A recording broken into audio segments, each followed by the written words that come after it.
अस्सलाम वालेकुम। यूट्यूब के channel law protect of right से आज हम बात करेंगे कि बजट 2024 में टैक्स लॉ में कौन सी नई तब्दीली आई है कि फाइलर और नॉन फाइलर दोनों को पछताना पड़ रहा है और फाइलर के कौन से गलत फैसले उसकी रिटर्न फाइल 2024 को तबाह कर सकते हैं। पहले ये तरीका था कि बहुत से लोग, कुछ शौकिया और कुछ लोग कारोबारी मसाइल की वजह से, कुछ पाकिस्तानी या ओवरसीज़ लोग प्रॉपर्टी वगैरह ख़रीदने के लिए टेम्परेरी तौर पर FBR में रजिस्टर्ड हो जाते थे और NTN हासिल कर लेते थे और अगले ही दिन कोई प्लाट वगैरह ख़रीद कर उस पर टैक्स की बचत करवा लेते थे। ये फाइलर बनकर टैक्स बचाने का तरीका गलत था, लेकिन बहुत अरसा कामयाब रहा। रजिस्टर्ड होने के बाद वो फाइलर 2, 4 या 5 साल तक, बल्कि बाद में भी वो अपनी रिटर्न फाइल ना जमा करवाते और अपनी इनकम के तमाम गश्वारे जो उन्होंने हर साल जमा करवाने थे वो भी जमा ना करवाते थे। तो इस तरह फाइलर होने वाले तमाम लोग नॉन फाइलर ही कहलाते हैं। अब ये लोग फाइलर बनकर भी नॉन फाइलर से ज़्यादा नुकसान में हैं, क्योंकि गवर्नमेंट के पास पहले से इन नॉन फाइलर का डाटा मौजूद है। इस तरह FBR की तरफ से इन लोगों को नोटिस भेजना ज़्यादा आसान है। ये लोग फाइलर बनकर फ़ायदा तो उठा नहीं रहे, लेकिन FBR ने नॉन फाइलर के लिए जो नए जुर्माने, सज़ाएँ और सख्त कवानीन जारी किए हैं, इन पर सबसे पहले लागू होंगे। अब पछताने से बेहतर है कि ये नॉन फाइलर सही मायनों में फाइलर बने।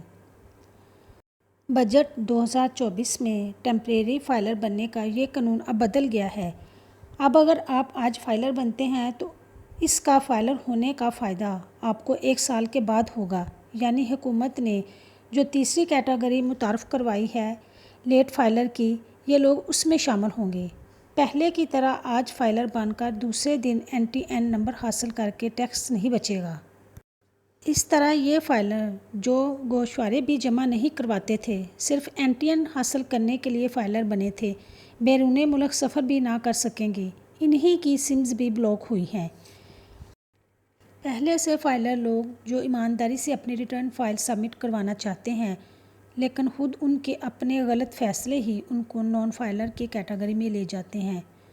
वो फाइलर के फ़ायदे लेने की बजाय नॉन फाइलर के नुकसान उठा लेते हैं।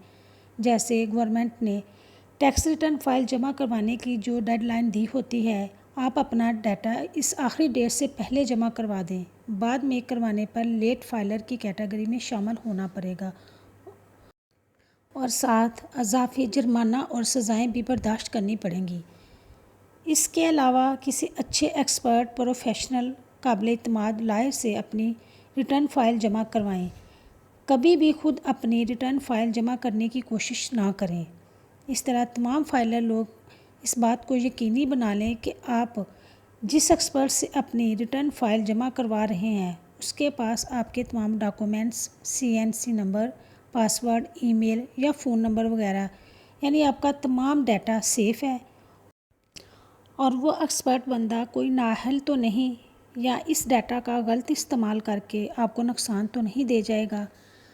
और इसके अलावा वो तमाम प्रूफ जो डॉक्यूमेंट्स की सूरत में आपने FBR में रजिस्टर होने के वक़्त जमा करवाए थे, इन तमाम डॉक्यूमेंट्स की एक फ़ाइल बना लें और इनको महफूज कर लें, क्योंकि जब कुछ अरसा गुजरने के बाद FBR दोबारा उन डॉक्यूमेंट्स को या प्रूफ को मांगे तो आप फ़ौरन से पहले उनको वो सबमिट करवा दें। नॉन फाइलर के लिए फ़ायदा तो पहले भी नहीं था, अब भी नहीं है, यानी अब तो टैक्सेस की तादाद में बहुत ज़्यादा इजाफ़ा हो चुका है। नॉन फाइलर के लिए तो पछतावा ही पछतावा है।